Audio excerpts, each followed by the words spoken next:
Hello and welcome to the channel, and I want to say first off, thank you for clicking on my video, and yes, you did read that title right, but there are some upgrades for sure. We can't forget about going from the Google Pixel 4 to the Google Pixel 5. There are upgrades, but there is 1 to 2, 3 major downgrades I want to get into, which is kind of crazy. How do you go from a Google Pixel 4 to the Google Pixel 5 and actually downgrade and key important stuff? Okay, you could lose headphone jacks, whatever it is. I mean, it didn't, but I'm just saying, if an iPhone 11, like the iPhone 7, you're losing the headphone jack from the iPhone 6s, but everything else is worth it, like the processor itself, the cameras, whatever it is, right, the battery.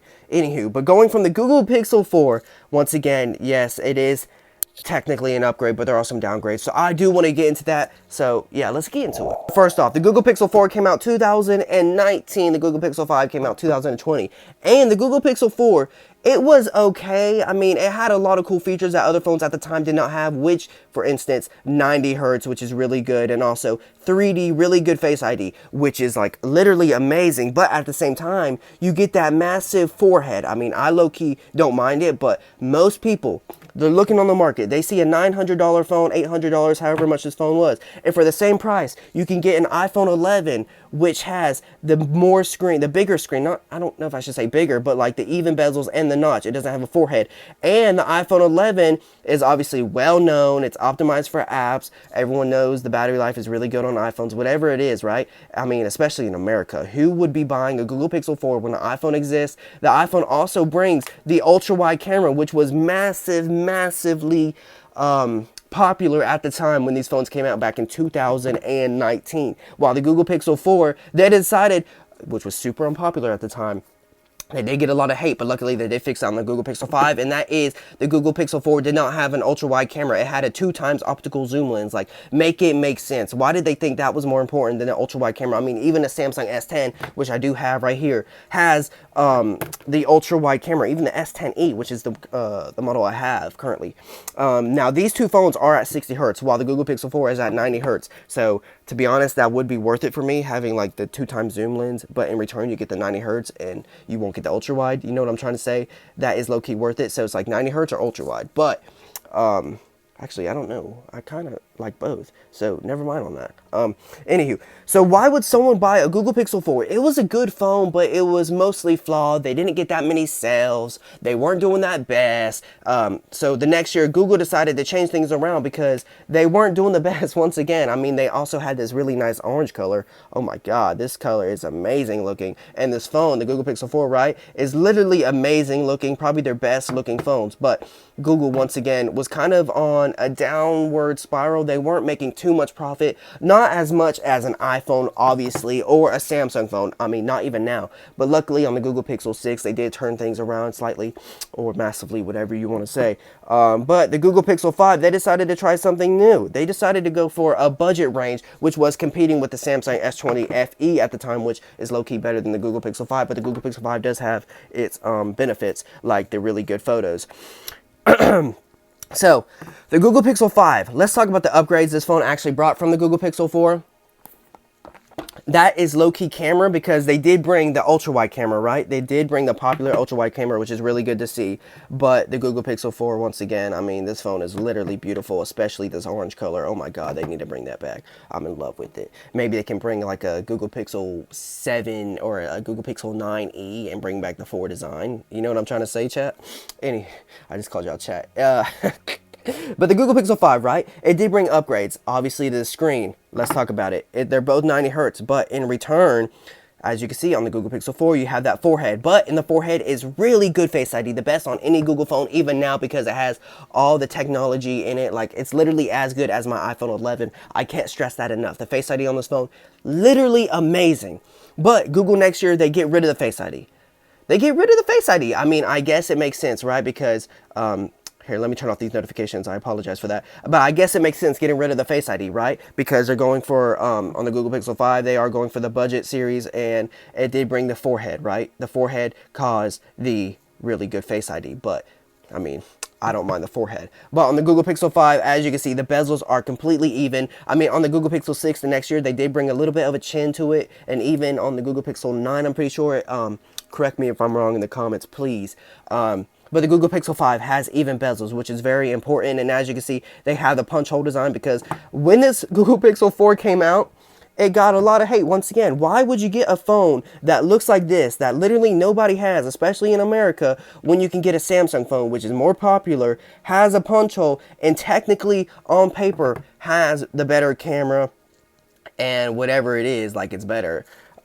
Especially grandmas. A grandma would rather get a Samsung S10 back in 2019 than a Google Pixel 4. I mean, they've never heard of a Google Pixel phone. And the UI is completely different from the basic Samsung one. Samsung is obviously more popular. Google is a little new. It's the 4th generation phone, right? The UI is completely different. You swipe left and right. If you swipe down, it looks completely different. You see what I'm saying? What are my notifications here? Let me swipe out of them. Apologize for that. Back to what I was saying though, going from the Google Pixel 4 to the 5, it has the benefits like the ultra wide camera. You also keep the 90 Hz screen, and you also once again get the nice small bezels. You also get a bigger battery. You also get 5G depending on the model you get. If you get the Google Pixel 5 or 5G, which is a little confusing. But let's talk about the major point of this video, the downgrades. First off is a personal preference. Appearance. Oh my god, appearance. The Google Pixel 4, I just think, personally, it might be the best Google phone ever based on appearance. I mean, the 9 might be up there since it just came out, and it low-key looks fire. But the Google Pixel 4 literally looks amazing. Looks like it was made out of Play-Doh. I absolutely love this orange color. The Google Pixel 5, they brought back the fingerprint scanner on the back, because they're going with that budget series line. They're trying to bring it back, like how the Google Pixel 3, 2, and 1 had the fingerprint scanner. The Face ID wasn't really that popular because they also did get rid of the fingerprint scanner, but in return you get that really good Face ID once again. But on the Google Pixel 5, they get rid of the Face ID and in return put a fingerprint scanner. Now, they both work literally like 99 to 100% of the time. I mean, the Google Pixel 4 and the Google, I mean, for me, they've never not worked. Like, but that's because I'm not on them 24/7. But they've never not worked. The Google Pixel 5 and the Google Pixel 4, they both have really good unlock systems. I forgot the exact word, metrics, whatever it's called. But let's talk about the downgrades. The processor. But once again, the Google Pixel 5 had the upgrades, like the bigger battery and 5G, and obviously the smaller bezels. But you are losing the really good Face ID, and you're also losing the really good processor. This is what they score on Geekbench 6, dude. The Google Pixel 4 is literally scoring higher than the Google Pixel 5. Make it make sense. Now, it does make sense, though, because Google Pixel on Google with the Google Pixel 5, they were bringing the budget line, so they had to bring the budget processor, which was like the Snapdragon 745G or 765G. I'm pretty sure it's the 765G, which obviously is worse, especially in the multi-core. Oh my god, that is a huge jump at the top. It's only 100 points, not that big of a difference, but low-key, this is embarrassing. Like, going from the Google Pixel 4 to the 5, I wouldn't be doing that, bro.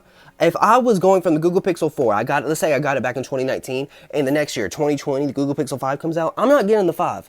I'm not getting the 5. I'm getting something like the Samsung S20 FE. I mean, 1, this phone is cool as hell. 2, it has a Face ID and a fingerprint scanner, and obviously it's a Samsung phone, dude. You can't go wrong with a Samsung phone unless you're paying like $100 for a brand new Samsung phone. At that point, just get like a used one. But going from the Google Pixel 4, there are, I guess you could say, I don't know what to say. There are like, let's talk about a feature though that I low-key just now remembered. On the Google Pixel 4, you have the Squeeze to Assistant, the last Google phone with that feature. Then on the 5, they get rid of it. So that does suck, but once again, on the Google Pixel 5, they are going for a little budget series, which also didn't really work out. That's why the next year they completely changed everything with the Google Pixel 6. They made the bar design, and they also brought the Tensor chip, which is actually pretty decent. So yeah, going from the Google Pixel 4 to the Google Pixel 5, right? Overall, it's an upgrade, but it has some major downgrades, which would make the average person not worth it, and most likely just switch to a Samsung phone, if not an iPhone, or maybe even a Huawei or OnePlus. If you live in America, you're probably just getting an iPhone or a Samsung. You're not probably getting a Google Pixel. I mean, Google Pixels are more popular now than they definitely were back in 2019. But overall, would I go from the Google Pixel 4 to the Google Pixel 5? No, mainly because, once again, the appearance, which obviously doesn't matter to most people. You're losing the really good Face ID. And I know in return you're getting the fingerprint scanner, all that stuff, but it's not worth it. I think the phone looks uglier compared to the Pixel 4. So the Pixel 4, it looks better. That's a personal preference. The processor is better. That's a fact. The camera is basically the same. I mean, obviously you get the zoom lens on the Google Pixel 4 and on the 5. You are losing the zoom lens, but in return getting the ultra wide, which is obviously way better than a zoom lens. I'm sure every single one of us would rather have an ultra wide than a 2x telephoto zoom lens. So Google Pixel 4, it was a good phone. It had its flaws, but it had its really good stuff like the Face ID, 90 hertz. So at the end of the day, what we have learned from this video is that the Google Pixel 4, it was underrated for sure, but going from the 4 to the 5, it just wouldn't be worth it. It just wouldn't be worth it. It had these major downgrades, which I keep going off and keep going off topic. I apologize. This is my second ever YouTube video, so please give me some leeway here. But going from the Google Pixel 5, you're losing the Face ID. You are losing the better processor. And that's, I guess, basically it. In personal preference, you are losing the, oh, I did forget, you are losing the Squeeze to Assistant, and you are losing the nice, beautiful orange color, which they do need to bring back. Please bring back. So, I low-key am dragging this video out to 10 minutes, but that was on purpose, so, because I'm pretty sure it does better with the algorithm. I don't exactly know. Second video, once again, so bear with me. I am very, very new to these long-form tech videos, but I do love doing this. So yeah, if y'all watch me, this is your first time watching me, I want to say thank you once again for following or clicking on the video and actually watching through and watching me, listening to me rant, dude. Oh my god, I'm a ranter. So yeah, going from the Google Pixel 4, it's not the best. Thank you once again for watching.